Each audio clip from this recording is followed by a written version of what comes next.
Welcome back to my Let's Play of Romancing Saga 3. Last time around, we entered Podol and got the Holy Grail as well as Leonid into our party. And do you remember what happened last time we entered Spike or the West Forest? Allow me to remind you.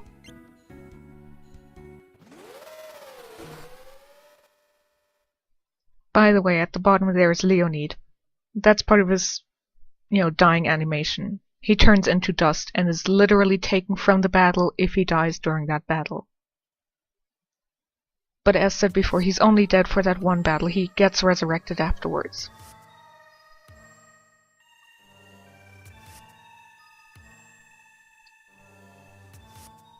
Anyway, last time we encountered something really silly. Then it was the idea of the professor to do it. So, who knows? Maybe she has something to do with this one. And I don't feel like editing this battle out, so I'm just gonna keep it in here and talk over it.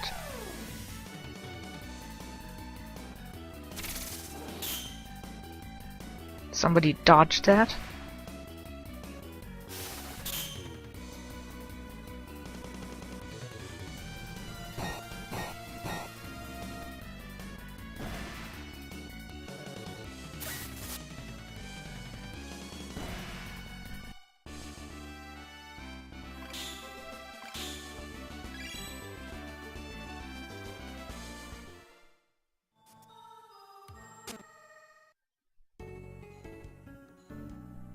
She isn't here, but we can enter her secret room, which has stairs to another secret room.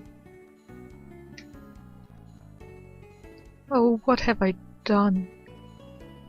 So apparently she created something on Duke Spike's wishes again.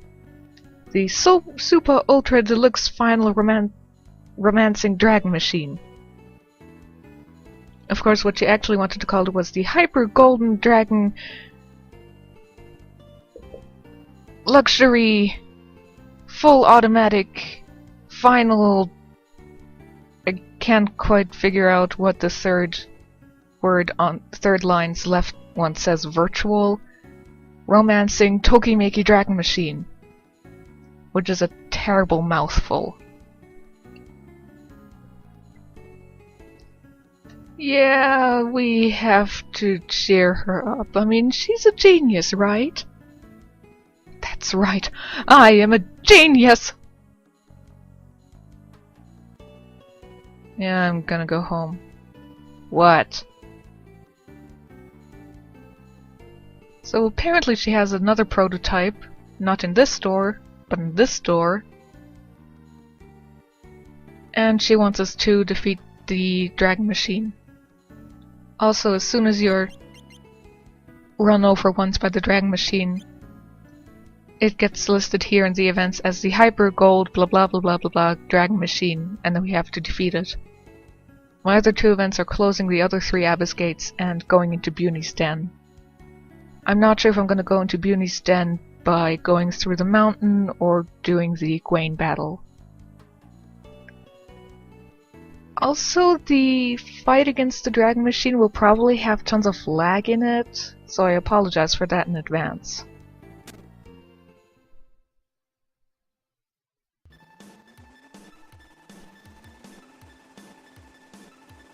But anyway, this is a pretty cool battle. As you can see here, you're automatically made into a 3-person party. Your first 3 members, so your main character and the first 2 party members, get put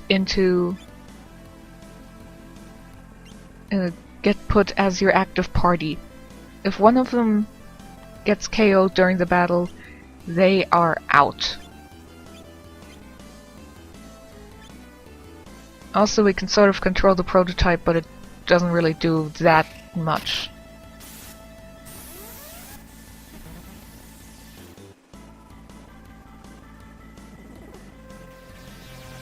Also, the Dragon Machine likes to poison us.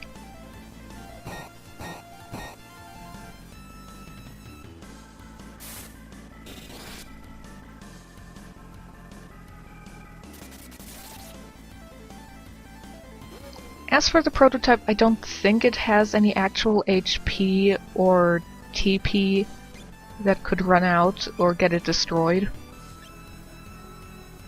We can rev the engine some more, or we can hit the drag machine. Anything to destroy this lagging battle.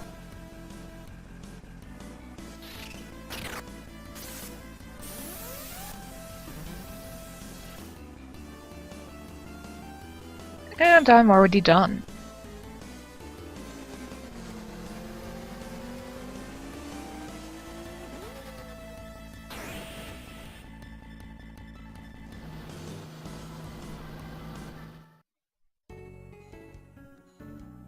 And we are in Zweig. So what's our great reward for defeating the Dragon Machine? Well, nothing really, only that if we now enter the West Forest or Zweig, we do not get run over by a car. That's pretty much it. And I'm already done with the side quest, but I don't want to give you a 6-minute long episode, so I'm gonna do something else for a second. I just need to stop recording for 1 minute. Be right back. And I'm back.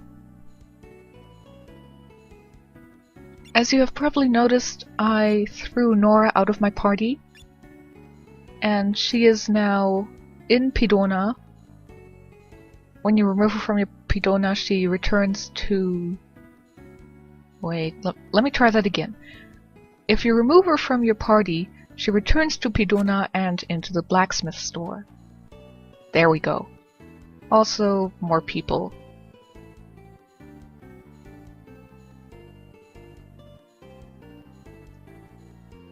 Anyway, talk with Nora, and you can ask her to rejoin your party, or work as a blacksmith on weapons or on armor.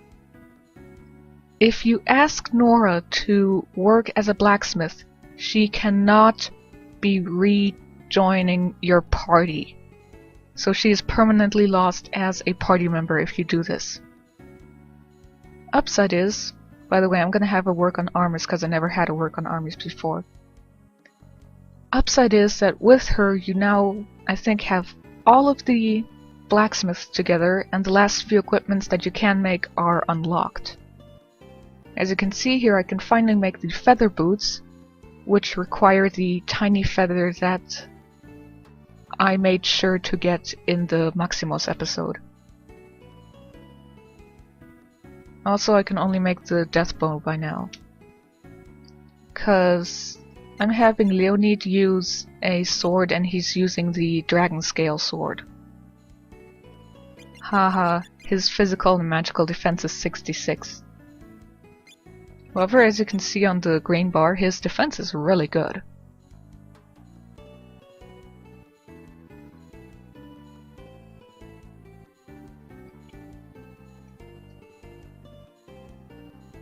Overall, the other thing I can make in terms of armor is the mobile full body armor suit, which requires an enhanced full body suit which drops from one monster, which I happened to get once or twice, the enhanced drop, while I was grinding. Anyway, I was thinking what I could do for the episode since it was so short, and I decided I might as well start the Eastern side quests. At least that's what they are called. To do those, you may remember the woman at the Divine Tower talking about the dry river at one end of the Naj Desert, and how once somebody has gone down to the dry river, they never return. To get there, after you talk to the woman, enter the Naj Desert, and then go right for a few screens rather than left, so that you don't go to the Divine Tower, but you go to the dry river instead. As for the... well, they are called the Eastern Continent quests in the game. And I overall dislike them because they just feel off and awkward and like they were rushed into the game. As I said before, the game itself was rushed, but here it just really shows. By the way, we are now here at the Dry River.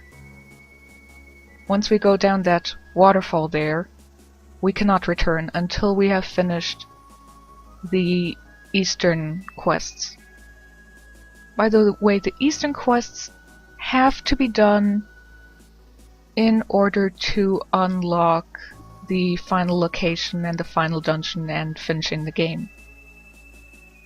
Which is another problem. It's because they're obligatory that their awkwardness just shows. They're so boring, they're so easy at times. I really dislike doing them because they are so awkward. One thing to note, you can't really run in this sand water. And I have now committed myself to doing the Eastern quests before returning. You can do these quests as soon as you find out about the Dry River, which is as soon as you unlock the Divine Tower.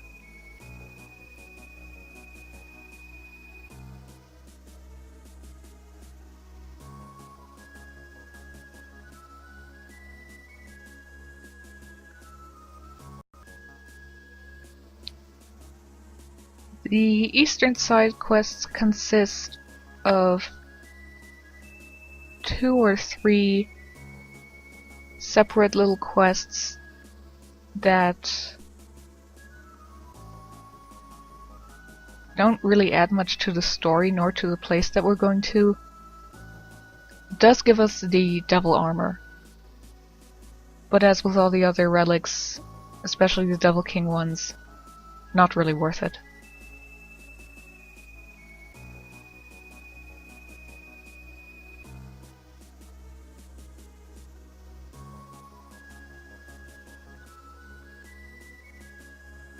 Oh my god, this is so slow. And this is a dead end.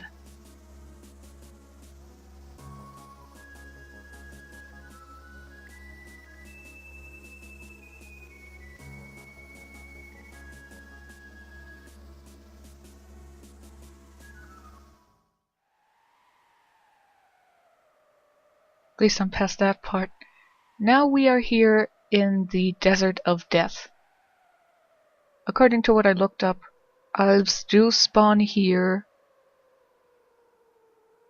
but I tried recording this part yesterday, because I hadn't updated for a bit, and I didn't make a very long episode out of it, because I had a pretty bad headache at the time,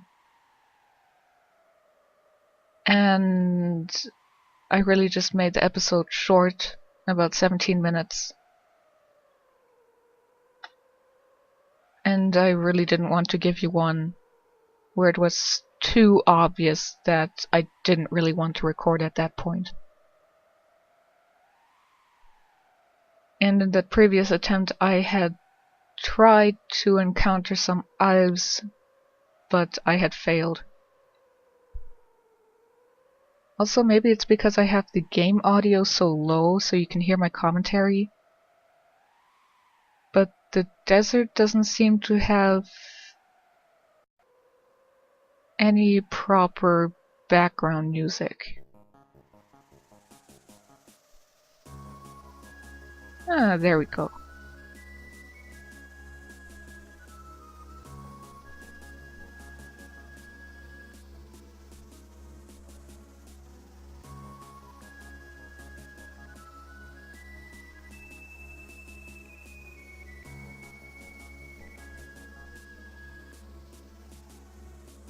Those over there apparently can spawn elves, but when I tried it yesterday I didn't. I just got some snake girls.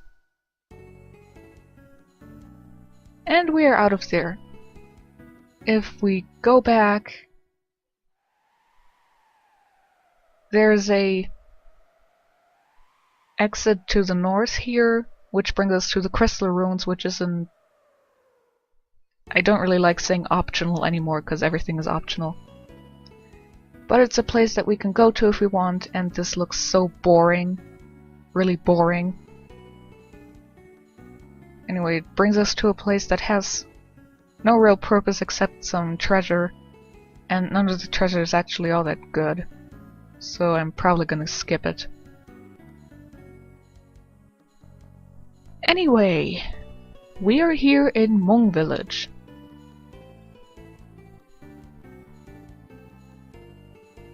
It's a reason why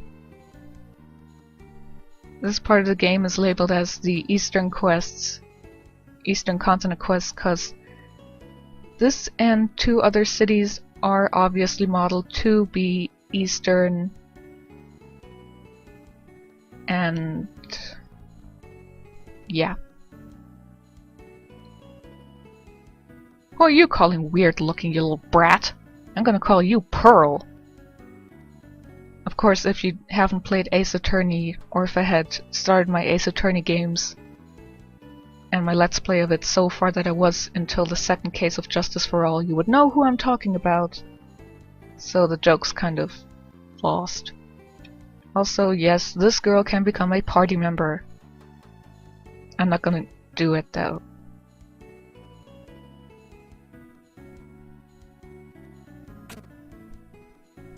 Also party member. The old woman is more of a magician type. Yes, Katarina is beautiful, we know.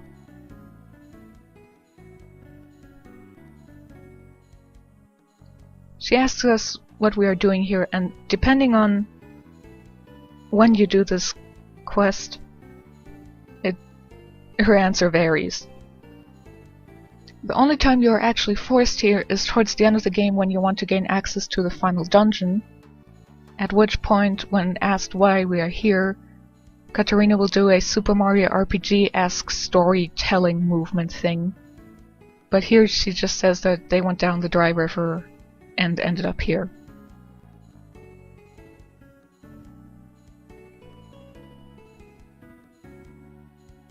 Anyway, she says that they need help with something and they'll let us leave or something like that. And she took Boston again. If we help them, you know, we can leave. Anyway, she took Boston. Okay, in my last playthrough, Boston was my 5th party member. And I figured, okay, maybe she took him so that I am forced to have 5 party members. So Lin would be in my active party for the quest that I have to do now. But Boston was my 3rd character, not my 5th. I thought she'd take Leonid. But she didn't. I don't know why she took Boston. Hopefully she doesn't eat him. Anyway, to start the quest that we have to do, we have to talk to her. This is Meilin. She is called Lin and she hates being called that. Talking to her... Well, technically her name is Lin, but I guess translated it is Meilin. You'll have to ask Manasort.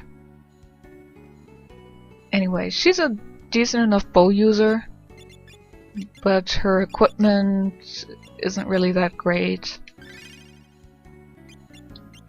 I'm just gonna give her some stuff now because she's, you know, forced into my party.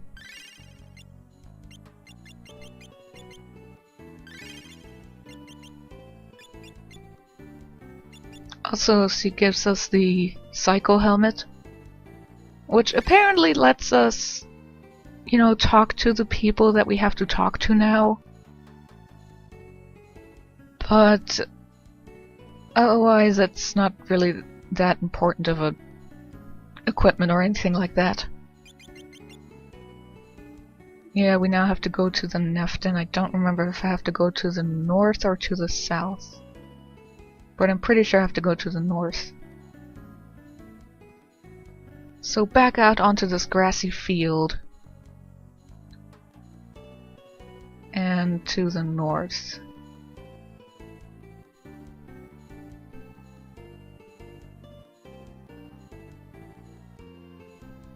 Oh, it's raining. Outside, I mean, not in the game. Sadly, the game doesn't really have a day or night or weather system in it. Oops. Was it this way? No, wait, I think the exit was to the west? I forget, this is why I dislike the quests here.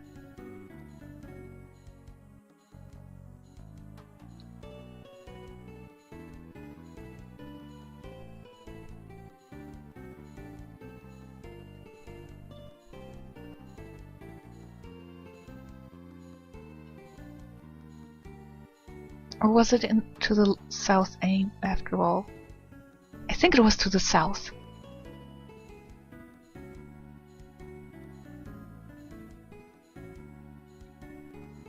But yeah, aside from those two, this area, the other two look very much the same.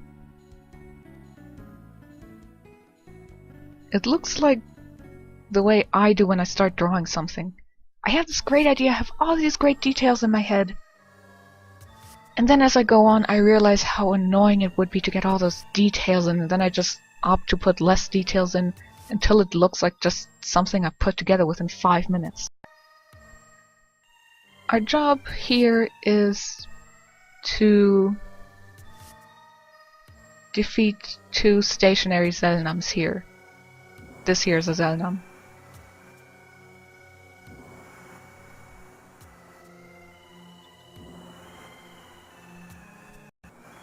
Why did the fairy die to a net? She has a net evade equipped. Why did she die?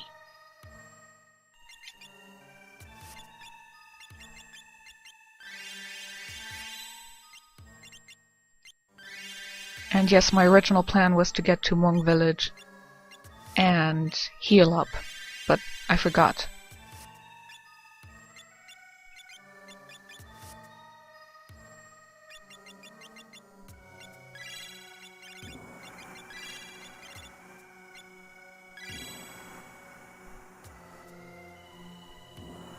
Anyway, this is one of the station Zelnams that we have to defeat. Because the Nef tribe, which is an insect type of... Why are you set to punch? Whatever.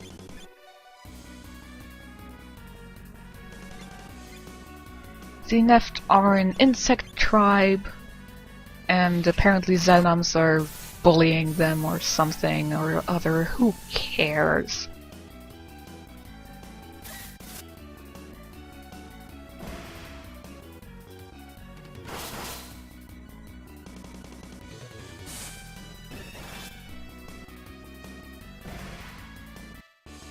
Yeah, I'm slightly overpowered for this part, but the more overpowered, the less time I'm gonna have to spend here. The other one... By the way, here at the bottom, that is a Neft. I don't think we have to talk to them to continue onwards. Go away!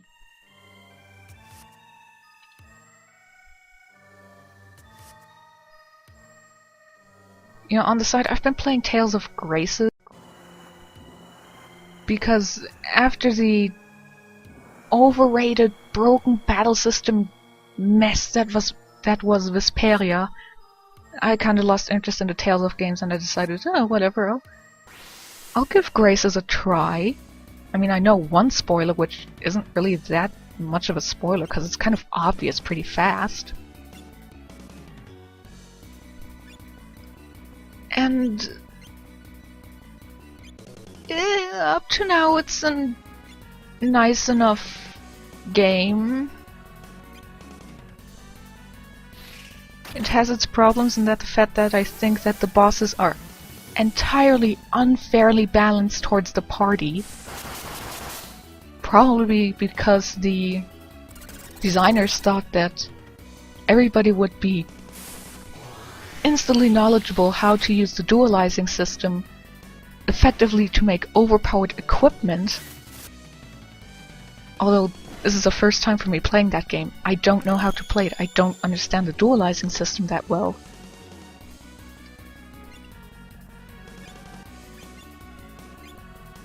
And otherwise, it's a decent game, but it's really not that great.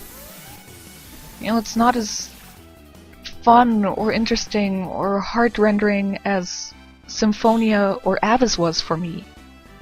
I loved Abyss and Symphonia. I would even say Abyss sort of beat Symphonia a little bit because I found the characters to be more relatable. Even if Tyr was a terrible Kanonsu. Anyway, we have now defeated the 2 stationary Zelnams, and these are the unimportant Nefts, and they say Nick. I don't know what it means. Nick.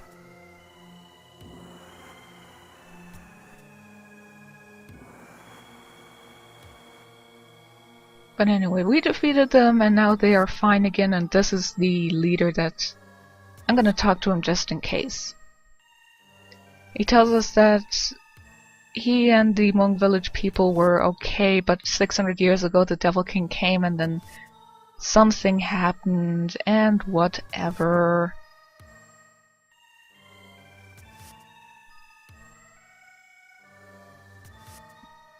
Slow bug people.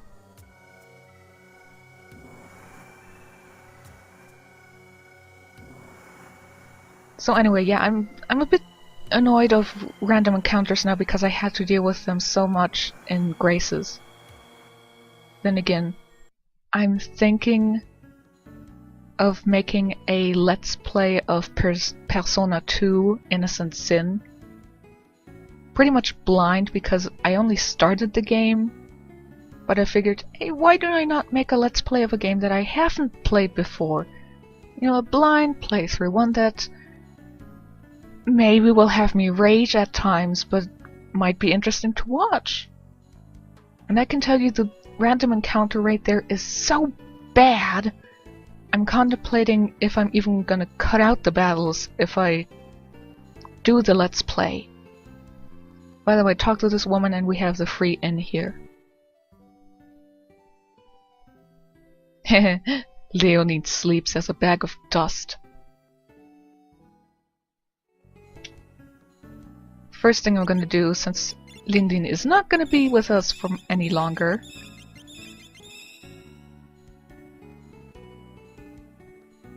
she is gonna leave my party.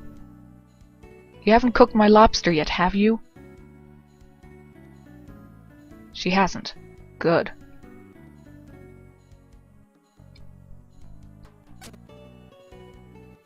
Anyway, that was the first of the Eastern side quests that we have to do in order to eventually finish the game. I could have done it even later in the game, but I decided, just like a band-aid, might as well do it already. So, I will see you next time!